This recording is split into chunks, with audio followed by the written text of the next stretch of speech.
함께 보실 하나님의 말씀입니다. 신약성경 에베소서 2장의 말씀, 신약성경 에베소서 2장 19절부터 22절까지 말씀 찾아 우리 한 목소리로 같이 읽었으면 좋겠습니다. 신약 에베소서 2장 19절 말씀부터 함께 읽겠습니다. 시작. 그러므로 이제부터 너희는 외인도 아니요 나그네도 아니요 오직 성도들과 동일한 시민이요 하나님의 권속이라. 너희는 사도들과 선지자들의 터 위에 세우심을 입은 자라. 그리스도 예수께서 친히 모퉁이 돌이 되셨느니라. 그의 안에서 건물마다 서로 연결하여 주 안에서 성전이 되어가고 너희도 성령 안에서 하나님이 거하실 처소가 되기 위하여 함께 지어져 가느니라. 아멘. 성도의 싸움은 우리가 총이나 칼을 들고 싸우는 혈과 육의 싸움이 아니라 성도의 싸움은 영적 싸움입니다. 그래서 오늘의 현실은 내 안에서 또 내 밖에서 일어나는 그런 전쟁과의 싸움이고, 우리 하나님께서는 전쟁에 능하신 자라 우리가 찬송하는 것처럼 내가 우상과 또 죄와 세상과 육체와 마귀와 대항하여 싸우지만 나는 결코 이길 수 없고 날마다 넘어지는 모습이지만 우리 하나님께서 능하신 자라, 우리 하나님께서 나를 위하여 싸워주시고 나를 그 가운데서 건져주시며 일으켜 살려 구원해 주시는 살아계신 하나님이심을 믿습니다.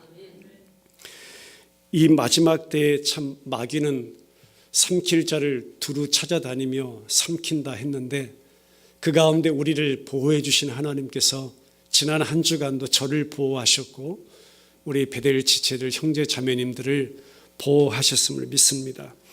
이런 현실 가운데 살아가며 제 자신이 말씀 준비하며 이런 질문을 던져봤어요. 지난 한 주간도 믿음 안에서 살고자 참 많이 애썼구나. 그랬니?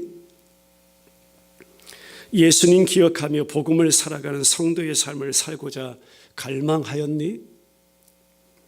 희석되거나 변질되지 아니한 주의 거룩한 백성 교회로 내가 서고자 그렇게 소망하였니? 이런 질문을 제 자신에게 던지면서 하나님 앞에 부끄러운 대답을 할 수밖에 없는 존재가 하나님 나입니다. 그러나 비록 이렇게 제가 하나님 앞에 늘 넘어지고 늘 실수하고 늘 연약한 모습이고 부족함을 드러내고 어떤 때는 나의 치부와 부끄러움을 그대로 고백할 수 밖에 없는 그런 내 모습이지만, 그럼에도 불구하고 하나님, 나의 어떠함과는 상관없이, 나의 이 모습이 어떠한가는 상관없이 우리 하나님께서 내 안에 살아계시며 나를 붙들고 가시니 그것이 제게는 은혜입니다.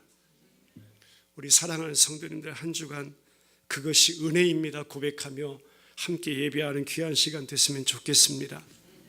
이 시대를 감당하며 또 말씀을 전하는 한 사람으로서요, 저의 관심을 끄는 것이 뭐냐면 지금 현재 많은 성도들이 출석하고 있는 교회가 어떠하며 앞으로 많은 주의 백성들이 출석하고자 하는 교회가 어떤 것이며 그 교회에 세우신 사역자 그리고 그 안에서 영적 돌봄을 받고 있는 성도들에 대한 관심이 가면 갈수록 저에게 커다란 관심으로 다가온다는 것입니다. 제 안에 그만큼 요즘 교회들의 상태에 대해서 많은 염려를 갖고 있다는 거죠.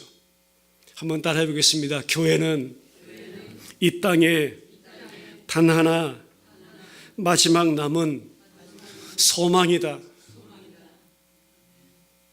교회는요, 이 땅에 마지막 남은 소망입니다. 교회가 교회되지 않으면요, 소망이 없는 것입니다. 성도가 성도되지 않으면요, 소망이 없는 것입니다. 저는 그렇게 믿습니다.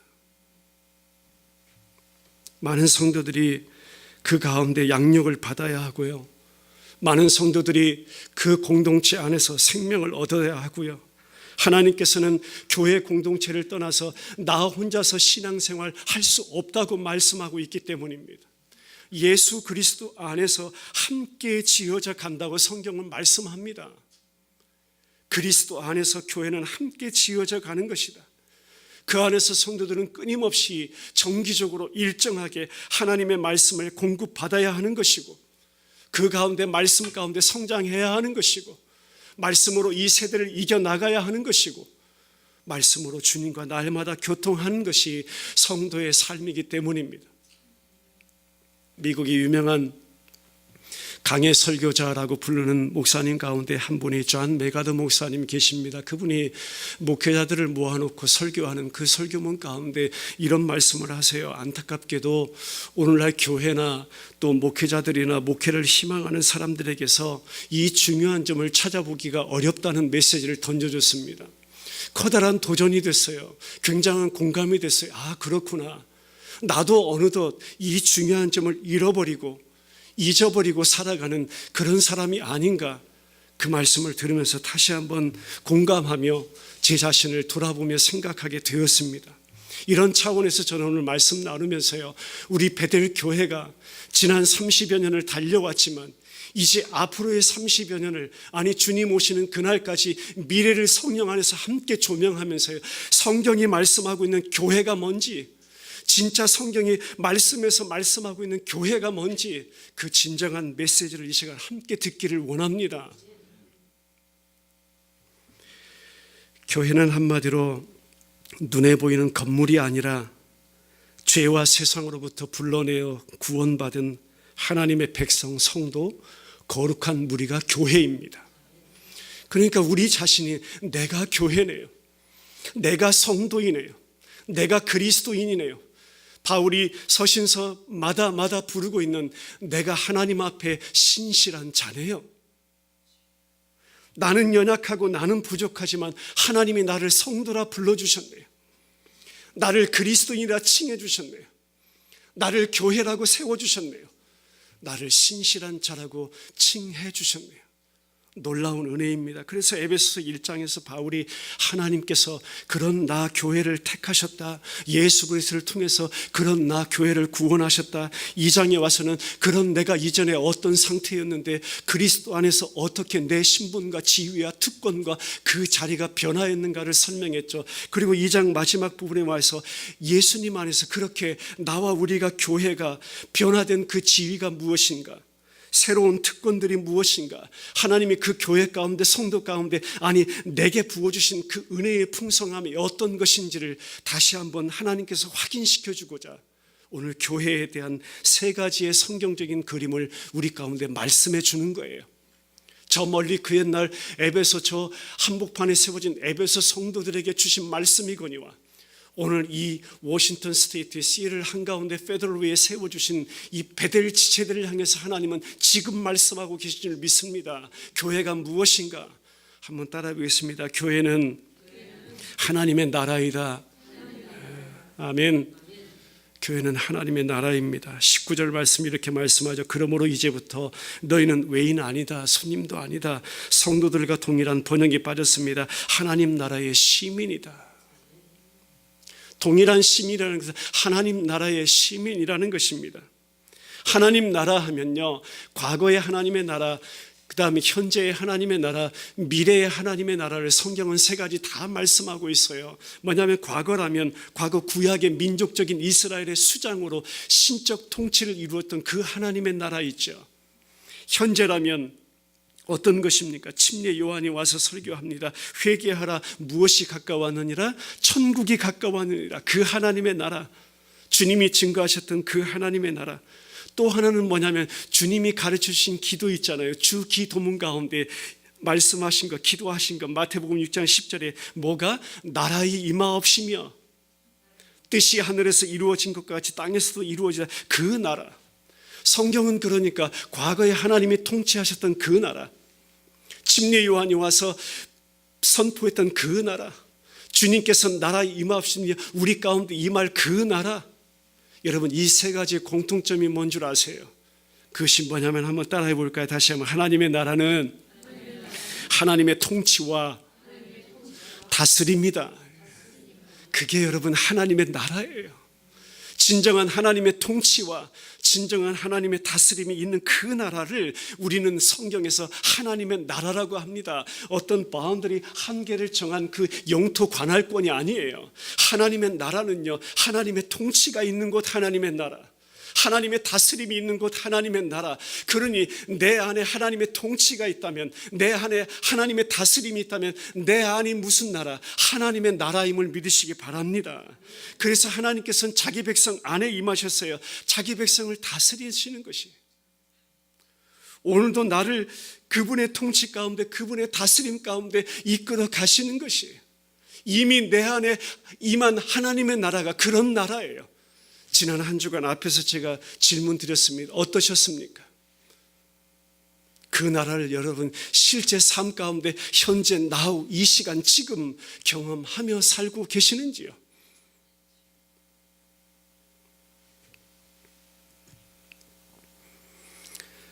이 질문은 다시 한번 바꿔서 말씀드리면, 지금 누가 너의 주인이냐 이거예요. 지금 너의 주인은 누구냐? 지금 무엇을 붙잡고 살고 있으며 뭘 붙잡고 살아가고 있느냐? 그것이 우리 베델 지체들의 신앙의 현 주소를 말해준다고 믿습니다. 저도 동일해요. 예외 아니에요. 너 지금 뭘 붙잡고 살고 있니? 너 지금 뭘 붙잡고 살아가고 있니? 교회는 하나님의 나라입니다. 하나님의 통치와 그 다스리심 가운데 하나님의 왕 되심을 고백하는 성도들 안에 이미 임한 나라가 하나님의 나라입니다. 하나님의 그 통치와 다스림이 온전히 발휘되는 그 나라를 하나님의 나라라고 합니다.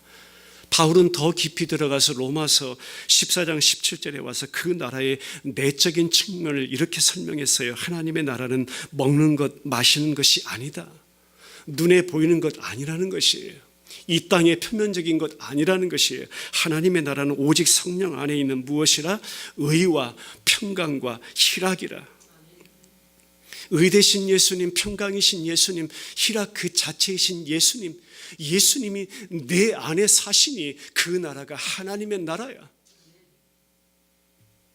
개인의 생활 속으로 들어오신 예수님, 그 일상을 오늘도 변함없이 이끌고 가시는 그 예수님, 그 나라를 오늘 현재를 사는 이 시간에도 내가 내 삶 속에 그대로 느끼면서 경험하면서 체험하면서 살아가는 것이 바로 성도들의 신앙생활임을 믿습니다. 바울이 에베소서에서 실제로요, 분명하게 예수님 모신 이방인 신자, 그러니까 예수님 모신 이방인이던 내가 이미 그 나라에 가입이 되어서 들어와 있는 모양으로 설명합니다. 우리가 이미 그 나라에 가입이 된 모양이에요. 어떠했다고 했습니까? 내 자신이 철저하게 소외되어 있었다고 했어요. 하나님으로부터 철저하게 죄로 인해서 분리되어 있었다고 했어요. 당시 상황으로 보면 유대인과 이방인들이 철저하게 분리되어 있습니다. 적대감을 가지고 있었습니다. 그런데 그 존재했던 모든 적대감의 그 높은 담을 예수님께서 십자가에서 피를 흘려 죽으심으로 말미암아 완전히 허물어 주시고 하나가 되게 하셨다. 이방인이었던 나, 소외되어 있던 내가 그 예수님 때문에 하나가 되어서 하나의 공동체가 되어서 지금 하나님의 나라라고 불리는 그 나라 가운데 내가 가입이 되어서 멤버십이 되어서 회원이 되어서 공동체의 한 일원이 되어서 하나님을 예배할 수 있게 되었다 이거예요. 당시 이방인의 모습이 그거였어요. 그 은혜를 이방인들이 경험했어요. 체험했어요. 그 은혜가 바로 나 같은 죄인 안에 임하게 된 하나님의 나라임을 믿습니다. 나 같은 죄인 하니까 생각나요. 제가 얼마 전까지 사역했던 달라스의 교회에서 어느 주일에 우리 사모님의 오빠 되시는 목사님이 설교하는 주일이었습니다. 그날 온 성도님들이 말씀 가운데 참 많은 은혜를 받았어요. 그리고 예배를 마치고 돌아와서 말씀을 다시 묵상하는 가운데 제 아내가 오빠 목사님에게 이제 피드백을 한 겁니다. 오빠, 오늘 말씀 가운데 굉장한 은혜를 받아서 나 같은 죄인 살리신 그 은혜가 얼마나 놀라운지 다시 한번 말씀을 통해서 깨달아서 너무 고마워, 감사해. 영광 하나님께 돌려. 그렇게 메시지를 카톡으로 보냈어요.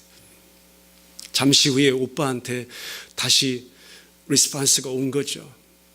그래, 나 같은 죄인 살리신 그 은혜가 너무나 놀랍다. 다시 한번 온 메시지를 확인하고 카톡을 확인했더니 저희 사모가 보낸 그 카톡 메시지는 나 같은 죄인에, 우리 카톡 하다 보면 철자가 가끔 틀려요. 나 같은 죄인이라고 써야 하는 것을 네 같은 죄인이라고 썼어요.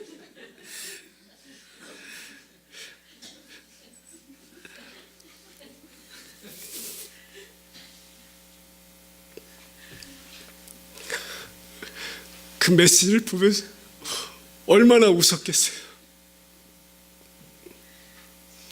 저도 철자를 하다 보면 실수하잖아요. 나 같은 죄인 살리신 그 은혜가 놀랍다고 했는데 상대방은 받기를 네 같은.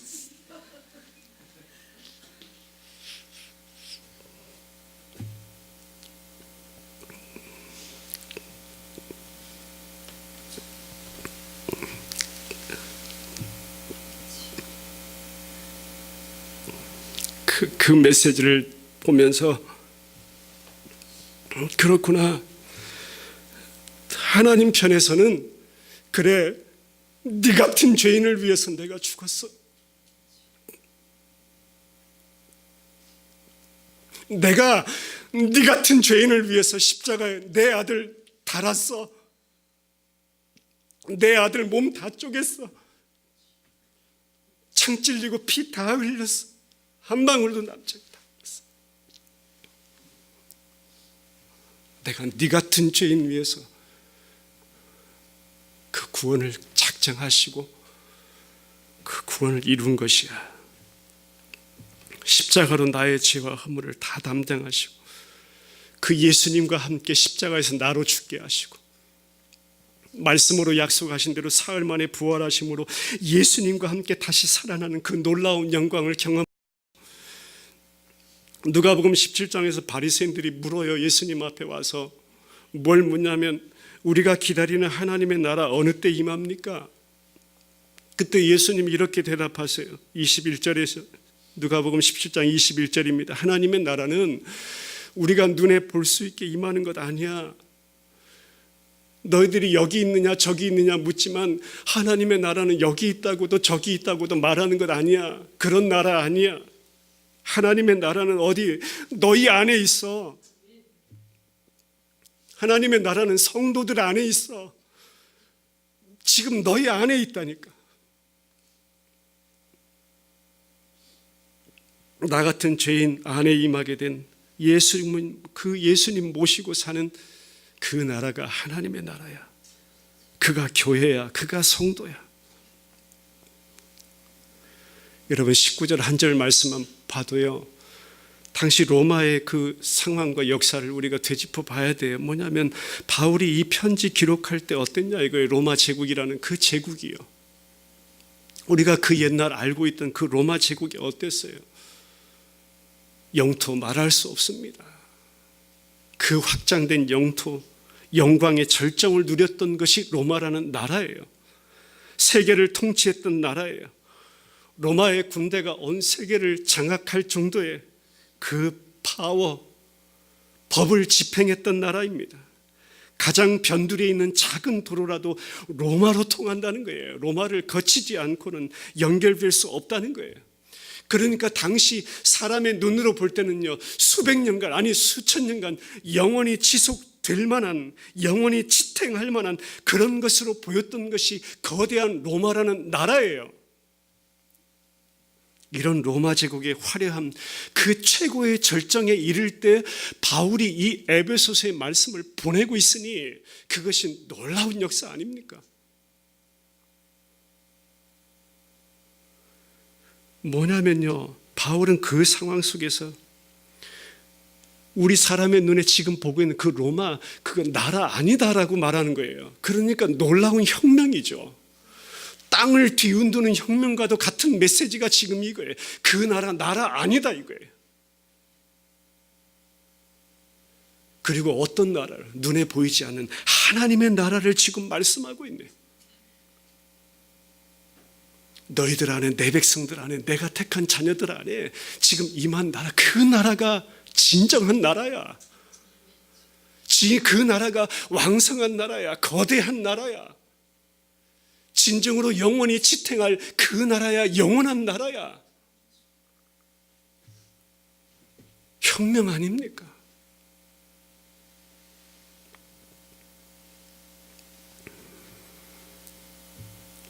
하나님만 붙잡는 나라, 주를 주라고 고백하는 나라. 하나님, 나를 진정으로 통치해 주옵소서. 나를 다스려 주옵소서. 그것이 날마다의 기도의 제목되는 그 나라, 바로 성도, 교회, 그렇게 성령 안에 하나 된 교회 공동체. 이제 손님 아니네요. 그렇다고 세상이 거대한 왕국이라 불리는 그 로마의 시민됨도 아니다 이거예요. 성경은 그 반대 대단한 역사를 말씀하면서 fellow citizens with God's people이야. 성도들과 동일한 하나님 나라의 시민이다. 나와 우리가, 여러분들이요. 놀라운 은혜입니다. 누구든지 그리스도 안에 있으면 새로운 피조물이라, 이전 것 지나갔으니 보라 새 것이 되었도다라고 했죠. 하나님 안에서 오직 예수 그리스도로부터 말미암아 new birth certification, 새로운 출생 증명서를 받아든 자가 교회야, 성도야. 할렐루야. 여러분, 그 새로운 출생 증명서를 받아든 자예요. 나와 우리가요. 교회는 하나님의 나라입니다. 두 번째로 한번 따라해 볼까요? 교회는 하나님의 가족이다. 하나님의 권속이라 우리 성경에는 번역하고 있죠. 이 오이케이오스, 가족이라는 것입니다. 이것은요, 더 깊이 1차적으로 이 가족뿐만 아니라 함께 있는 친구, 종들, 고용인들, 뭐 직원들을 내 가족처럼, 이런 말도 있지만 가족처럼이 아니라 진짜 가족이다 이거예요. 그것을 성경에서는 하나님의 권속이라고 해요. 그래서 그 구성원 안에 임한 그 하나님의 모든 소유, 신령한 은혜들, 특권들 다 포함한 것, 허물과 죄로 죽었던 우리들 안에 예수 그리스도를 통해서 살려서 예수 그리스도로 말미암아 일으켜서 예수 그리스도와 함께 앉히셨기 때문에 단순히 한 집에 함께 거주하는, 동거하는 그런 수준의 가족이 아니라는 것입니다. 성경이 하나님의 권속, 하나님의 가족이라고 말할 때는 어떤 거냐면 성령 안에서 예수 그리스도의 그 십자가에서 흘리신 피를 함께 나눈 하나님의 친자식을 하나님의 가족이라고 해요. 여러분, 저와 여러분 한 가족이죠. 왜요? 다른 것 아니에요.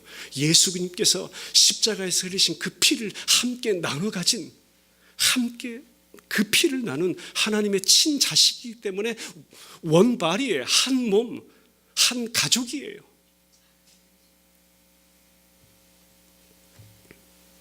그 안에서 서로 예배하고 그 연결 조직 안에서 교제 나누고 서로 붙잡아주고 애정 나누고 보살펴주고 함께 마음으로 기도로 후원하고 응원하고 그 친밀한 모든 몫이 우리 교회 공동체 가운데 있는 것입니다. 왜요?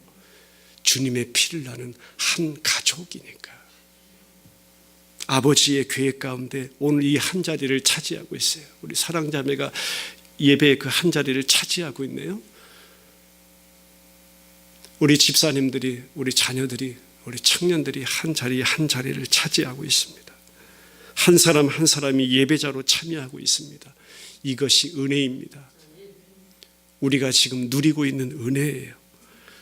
아버지 앞에 나아갈 수 있는 그러한 신분과 지위와 특권을 우리 모두가 얻게 된 것입니다. 하루 중에 언제라도 좋습니다. 저는 그래요. 하루 중에 언제라도 하나님 앞에 찬양하며 나아갑니다. 하루 중에 언제라도 하나님 앞에 기도하며 나아갈 수 있어요. 우리 지체들도 마찬가지. 주님 안에서 저와 여러분들이 하루 중 언제라도 그 하나님 앞에 나아갈 수 있고, 하나님께서는 처음부터 끝까지 우리를 향하신 그 긍휼과 사랑으로 우리를 붙들어 주시며 하나님 그 자신의 소원을 따라서 하나님 그 자신의 기쁘신 뜻을 따라서 나와 우리를 인도에 가심을 믿으시길 바랍니다.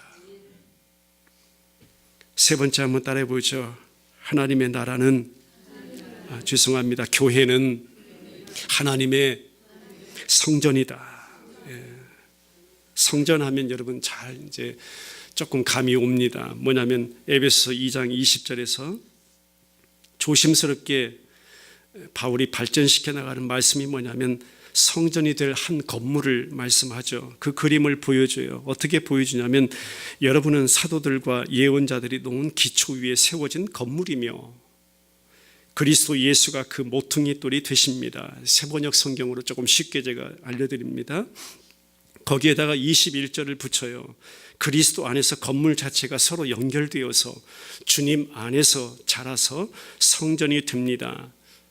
그리고 바울이 서신서 후반 4장 5장에 가서 이 교회의 이미지를 그리스도의 몸이라고 설명하고요. 에베소서 마지막 6장에 가서는 여러분 잘 아시는 서서 진리에 띠띠고 의의 흉배 붙이고 복음에 신 신고 믿음의 방패 들고 구원의 투구 쓰고 마지막 말씀인 성령의 검을 가진 자가 누구다? 교회다. 완전 무장한 군인의 모습으로 여러분 교회 성도를 바울은 설명하고 있는 것이에요. 교회는 하나님의 성전이에요. 근데 중요한 키워드가 있습니다. 우리 20절, 22절 함께 보죠. 에베소 2장 20절, 22절까지 같이 읽으면서요. 한번 성경 표시했으면 좋겠습니다. 시작. 너희는 사도들과 선지자들의 무엇 위에? 터 위에. 터에다가 밑줄 그으세요. 화면이라 그럴 수 없게. 터에다가 밑줄 그으시고. 계속 읽겠습니다. 시작. 세우심을 입은 자라 그리스도 예수께서 친히 모퉁이 돌에다가 밑줄 주시고 되셨느니라. 그의 안에서 건물마다 서로 연결하여 주 안에서 성전이 되어가고 너희도 성령 안에서 하나님이 거하실 처소가 되기 위하여 그리스도 예수 안에서 together 함께 지어져 가느니라. 터, 모퉁이 돌 그리고 함께 지어져 가는 것 교회이다. 터 여러분, the foundation. 캘리포니아 같은 경우는 일반 건축물이라도 기초 감리가 너무 중요합니다. 이 파운데이션 인스펙션 기간이 가장 길고요. 파운데이션 인스펙션 그 절차가 가장 까다롭고요. 가장 인스펙션을 통과하기 어려운 것이 파운데이션 작업입니다. 그만큼 기초가 중요하다는 것이죠. 도대체 바울이 지금 말씀하고 있는 이 터가 무슨 말인가? 터. 사도들과 선지자들의 터라고 했는데 이 말씀을 이해하기 위해서 조금 다른 표현이 뭐냐면 고린도전서 3장 11절이에요. 이 닦아둔 것 외에 능히 다른 터를 닦아둘 자가 없으니 이 터는 곧 예수 그리스도라. 여러분, 말씀은 말씀으로 해석해야 하고요.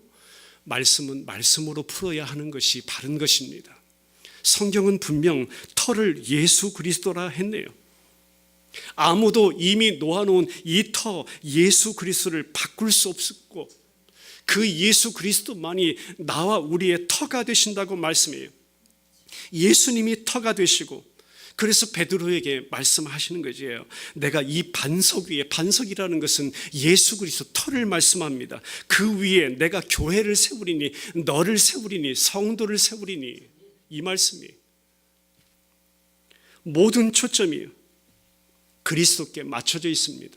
그러니까 오늘 바울이 설명한 것 사도와 선지자들의 터라고 하는 것은 결국 사도들이나 선지자들이 증거한 그 메시지의 결국이 뭐냐면 예수 그리스도이고 그 예수님께서 전하신 복음의 진리의 말씀이거든요. 그 말씀이 파운데이션이 된다는 것입니다. 말씀 자체이신 예수님이 기초가 된다는 것입니다. 무엇에? 성도의 교회에 나의 기초가 된다는 것이에요. 그 위에 내가 너를 세우는 거야. 다른 것 아니야. 다른 것은 없어. 에베소 3장 5절에 와서 이렇게 설명합니다. 거룩한 사도들과 선지자들에게 성령으로 나타내신 진리, 그것이 하나님의 말씀이고요. 4장 11절에 와서 하나님께서 교회에 혹은 사도로 혹은 선지자로 혹은 복음 전하는 자 목사와 교사를 주면서 복 주신 것, 그것이 진리이고 진리의 말씀이고 그것이 곧 복음임을 믿습니다.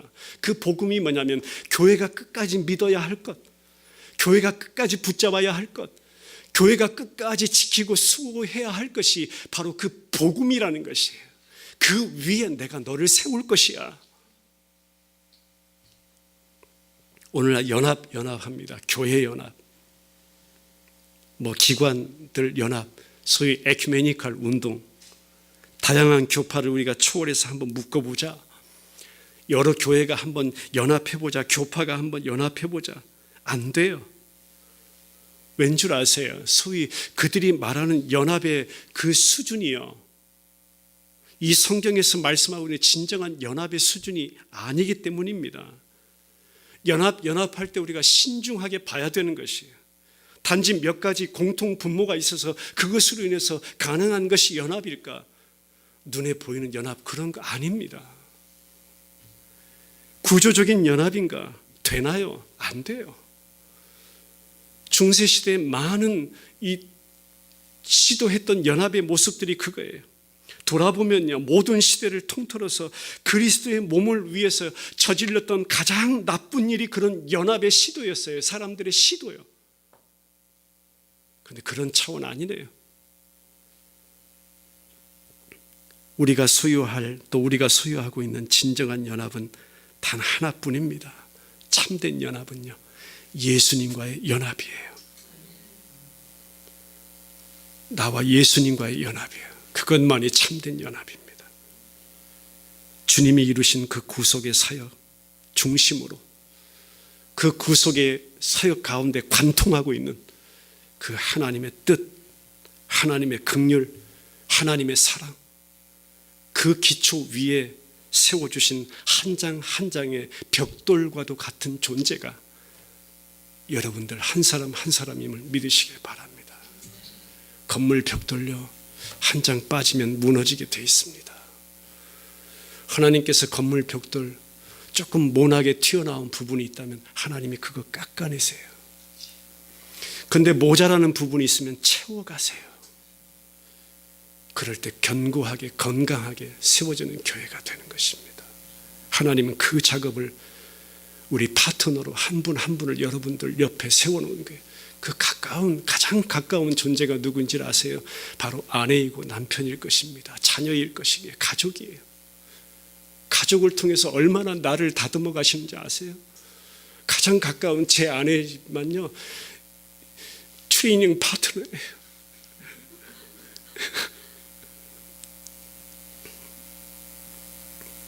아내 통해서 저를 깎아내세요. 남편 통해서 나를 깎아내세요. 근데 남편을 통해서요, 저를 채워가세요. 아내를 통해서 나를 채워가요. 교회도 마찬가지. 그래서 바울이 이렇게 말하는 거예요. 성령 안에서 하나님이 거하실 처소가 되기 위하여 예수 안에서 함께 지어져 간다. Together, 함께. 그렇게 빌드업 되는 거예요. 그것이 교회입니다.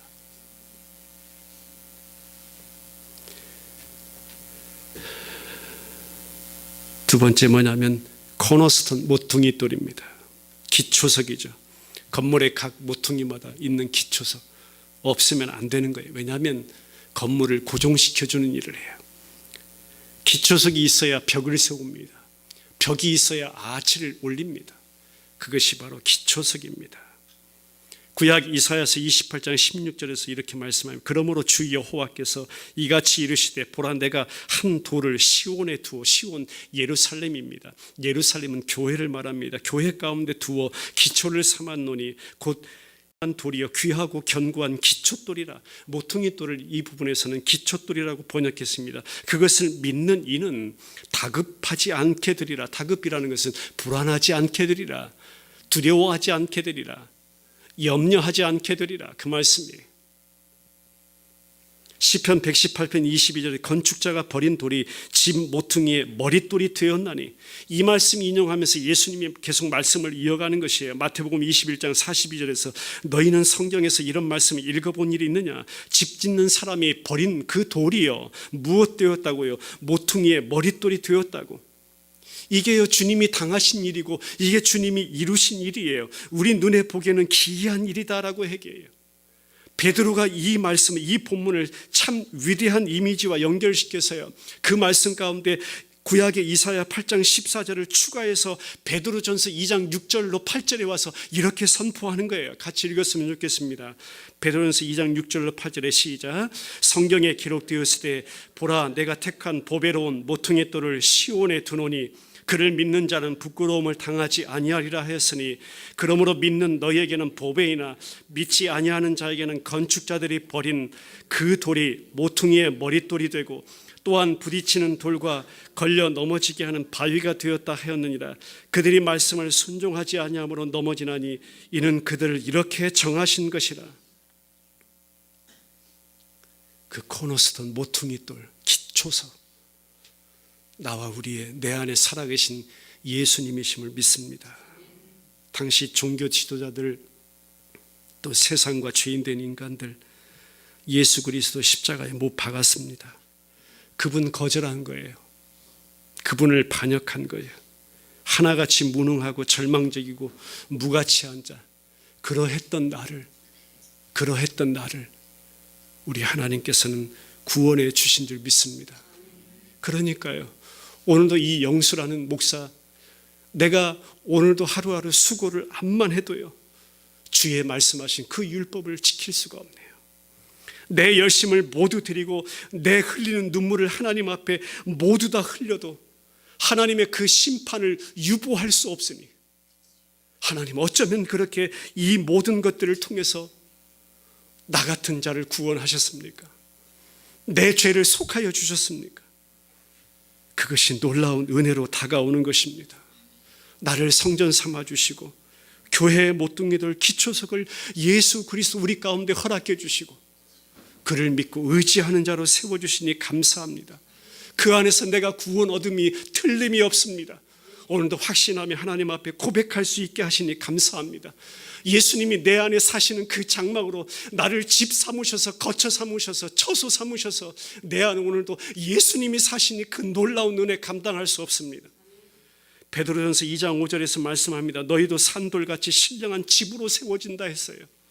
산돌같이 신령한 집으로 세워진대요. 누구로 말미암아? 예수 그리스도로 말미암아 하나님이 기쁘시게 받으실 신령한 제사를 드린 거룩한 제사장이 될지니라. 거룩한 내 백성이 될지니라. 거룩한 내 자녀가 될지니라.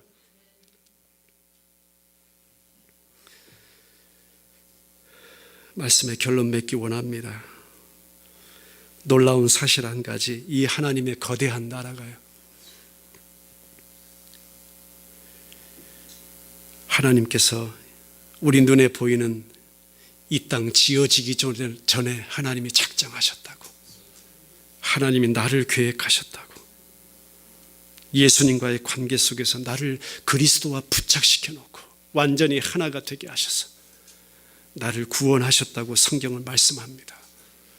한 사람 한 사람 재질도 달라요. 배경도 달라요. 크기도 달라요. 저같이 이렇게 긴 사람이 있는가 하면 그렇지 못한 분도 있고, 저같이 이렇게 홀쭉한 사람이 있는가 하면 또 그렇지 못한, 다 재질이 달라요. 우리 지난날 지금까지 살아온 배경도 달라요. 크기도 달라요. 그릇도 달라요. 그런데 누구 안에서? 예수 안에서 한 몸 되게 하셨네요. 그리고 우리 모든 교회 공동체가 하나이네. 그 모양대로 사용해 가시니 그것이 은혜입니다.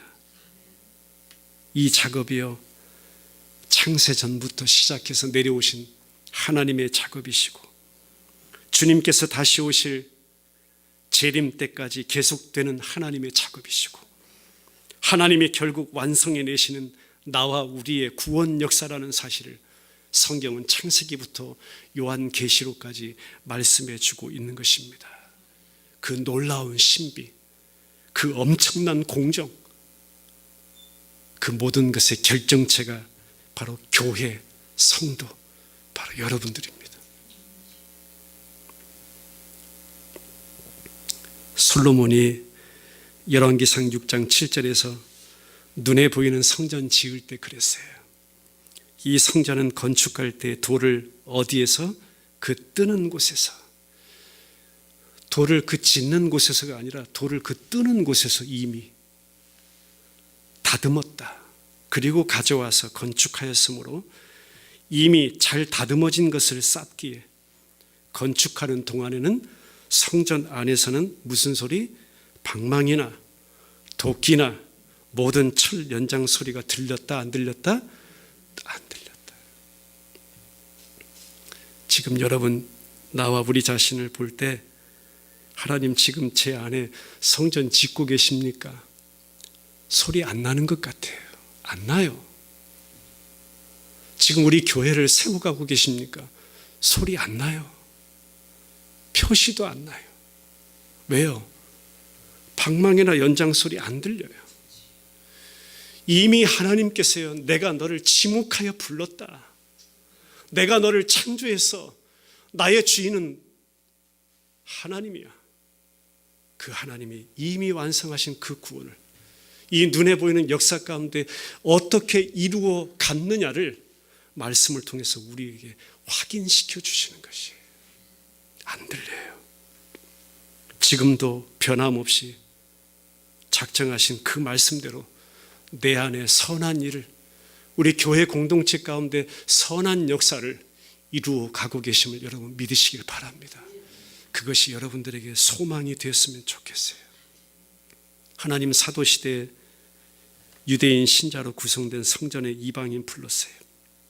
유대인도 부르시고 이방인도 부르시고 그 하나님이 누가를 불렀어요. 여러분 잘 아시는 집사님 루디아와 베베 집사님을 불렀어요. 빌레몬을 불렀어요. 이방인 오네시모를 불렀어요. 지금 에베소와 로마에 살고 있는 많은 성도들을 불렀어요. 초대교회 교부들을 불렀네요. 후기 교부들과 그들이 목회하던 당시 성도들을 불렀어요. 1517년 이후 종교개혁기를 넘어서 루터를 불렀어요. 하나님은 칼빈이라는 신학자를 불렀네요. 지빙글리를 불렀네요. 낙스라는 자를 불렀네요. 그분이 지금 오늘도 세상 가운데서 하나님의 성전들, 우리 하나님의 백성들을 부르시고 계신 줄 믿습니다. 그 가운데 나를 불렀네요.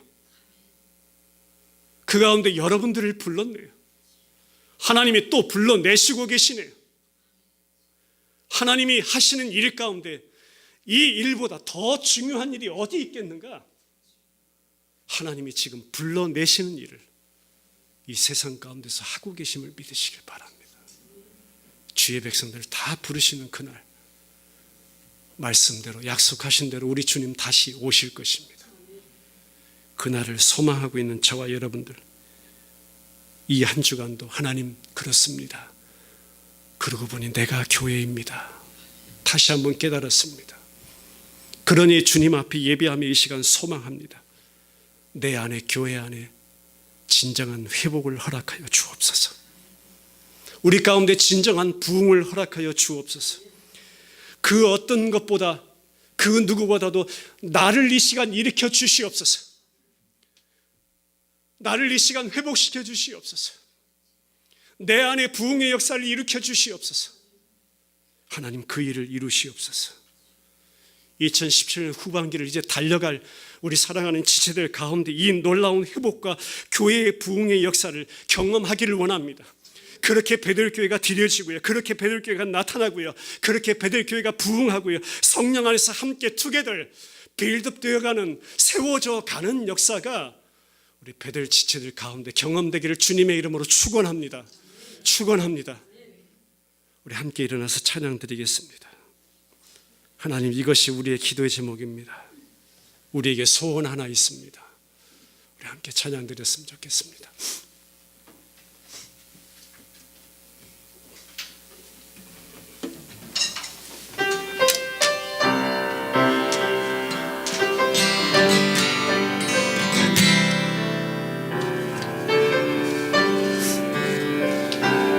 우리에게 소원해 우리에게 선이 하나 있네. 주님 다시 오시 그날까지 우리 가슴에 새긴 주의 십자가 사랑, 나의 교회를 사랑케 하네. 주의 교회를 향한 우리 마음, 희생과 포기와 가난과 고난, 하물며 지금조차 우리 막을 수 없네. 우리 교회는 이 땅의 희망, 교회는 예배 되게 우리 사용하소서. 진정한 부흥에 오늘 임하도록 우리 사용하소서. 우리에게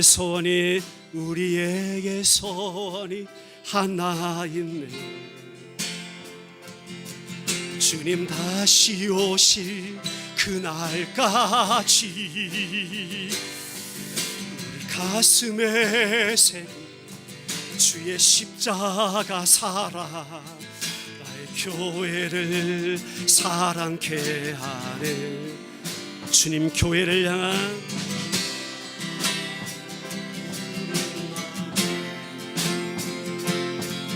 희생과 포기와 가난과 고난,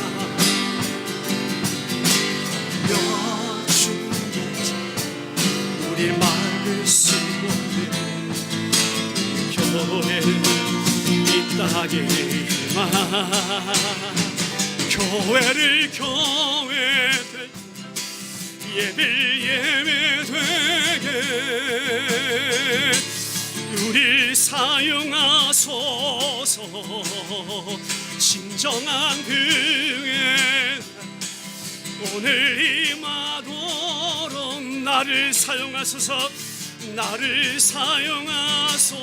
교회를 교회되게 예배가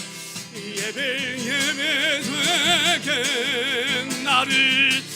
나를 사용하소. 진정한 그 부흥의 날, 진정한 부흥의 이 시간 오늘 임하도록 우리 사용하소서. 성령 안에 예배합니다. 성령 안에 예배하리라. 자유의 마음으로 사랑으로 사역한 교회 생명입니다. 아멘. 교회는 생명이니 교회를 예배 되게 우리 사용하소서. 진정한 부흥 오늘 임하도록 우리 사용하소. 우리 목소리로만 교회를 예배 되게 나를 사용하소서. 진정한 부흥의 날 오늘 임하도록 우리 사용하소. 다시 한번 소리 높여 교회를 예배 되게 우리 사용하소서. 아멘. 진정한 부흥에 오늘 임하도록 우리 사용하소서.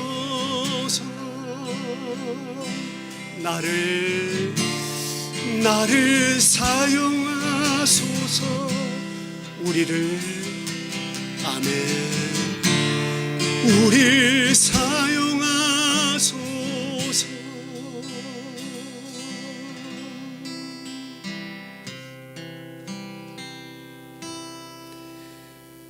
하나님 감사합니다. 성경이 무엇을 말씀하고 있는지, 교회가 어떠한 존재인지를 다시 한번 그 본질을 깨닫게 하시니 감사합니다. 진정한 부흥을 내 안에서부터 하나님 이루시옵소서. 미래를 성령 안에 조명하며 우리 베델 지체들이 달려갈 그 한 걸음 한 걸음이 주의 손 안에 있나이다. 하나님, 이 교회 공동체를 주님의 손으로 붙들어 주시고 이 세대를, 다가올 세대를 감당해 나가는 주의 거룩한 무리들, 그러한 교회 공동체로 하나님 세워주실 것을 믿습니다. 종이 잠시 와서 말씀을 전하지만 하나님, 후회 없이 변하지 아니할 그 생명의 말씀이 증거되었기를 소망합니다. 하나님이여, 생명의 씨 되신 예수 우리 안에 지금 계시기에 반드시 그 생명의 씨는 열매를 맺을 것임을 믿습니다. 아버지, 그 영광을 모두 받으시옵소서. 한 주간 우리의 삶이 전부 주님의 것이라 고백하며 예배하는 10년들 어떠한 시간을 드리며 어떠한 노력을 드리며 어떠한 섬김을 드리는지 너무나도 잘 아시는 하나님, 물질들의 우리의 마음과 뜻과 정성, 힘, 고백까지도 함께 담아 드립니다. 오늘부터 시작되는 한 주간의 삶이 주님이 내 안에서 다스리시고 통치해 가시옵소서. 진정한 부흥의 역사를 내 안에 우리 가운데 이루시옵소서. 기도의 제목 되기를 간절히 소원합니다. 그 역사를 이루실 하나님을 찬양합니다. 이제는 우리 구주 예수 그리스도의 은혜와 하나님 아버지 감당할 수 없이 부으시는 폭포소와 같은 그 은혜, 지금도 내 안에 살아계셔서 나의 한 걸음 한 걸음을 주장하시며 인도하여 가시는 성령 하나님의 은혜가 예배하는 우리 베델지들 머리 위에 이제로부터 영원토록 함께 하옵시기를 우리 구주 예수 그리스도 이름으로 간절히 축원하옵나이다. 아멘.